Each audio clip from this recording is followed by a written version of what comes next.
අයිබෝන් සුබ දවසක් යාළුවනේ කොහමද ඉතින් ඔන්න ඔයාලට සුබ ආරංචියක් අරගෙන ආවි. ඉතින් වීඩියෝ එකට යන්න කලින් පුංචි ඉල්ලීමක් කරන්න නම් තාමත් අපේ channel එක subscribe කරපු නැති කෙනෙක් නම් channel එක subscribe කරලා notification bell එකත් all දාලා තියාගන්න. ඉතින් යාළුවනේ ඔන්න ජූනි මාසයට අදාළ assessment දීමනාව මේ වෙනකොට බැංකු ගිණුම් වලට නිදහස් කරලා තියෙනවා.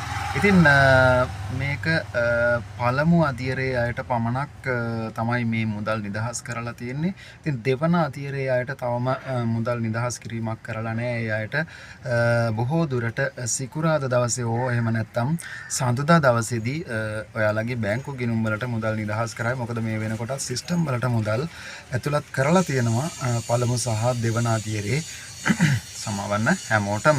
ඉතින් ඒක නිසා පළමු අධීරයට තමයි මෙවර කලින්ම මුදල් ලබා දීලා තියෙන්නේ. ඉතින් දෙවන අධීරයටත් ඉක්මනින්ම මුදල් බැංකු ගිණුම් ගත කරයි. ඉතින් තවමත් ඔයාලගේ සිස්ටම් එකටවත් මුදල් වැටිලා නැත්නම් ඔයාලා දැම්ම චෙක් කරලා බලන්න ඩිස්ක්‍රිප්ෂන් එකේ පහළ තියෙන ලින්ක් එක. ඉතින් ඒකෙන් ගිහලා ඔයාලගේ identity number එක දාලා බලන්න ඔයාට සිස්ටම් එකට මුදල් ඇවිල්ලාද කියලා. ඉතින් පළමු සහ දෙවන අධීරය හැමෝටම සිස්ටම් එකට මුදල් ඇවිල්ලා තියෙනවා.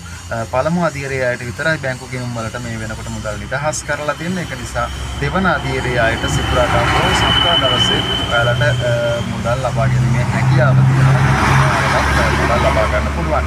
ඉතින් මේ වීඩියෝ හොඳයි කියලා හිතනවා නම් ලයික් කරන්න, කමෙන්ට් කරන්න, ෂෙයා කරන්න. ඒ වගේම ඔයාලා මේ වීඩියෝ එක බලලා බැංකුවට ගිහිල්ලා මුදල් ලබා ගත්තා ඉන්නවා නම් කමෙන්ට් එකක් දාගෙන යන්න අමතක කරන්න එපා. ඉතින් හැමෝටම සුබ දවසක්.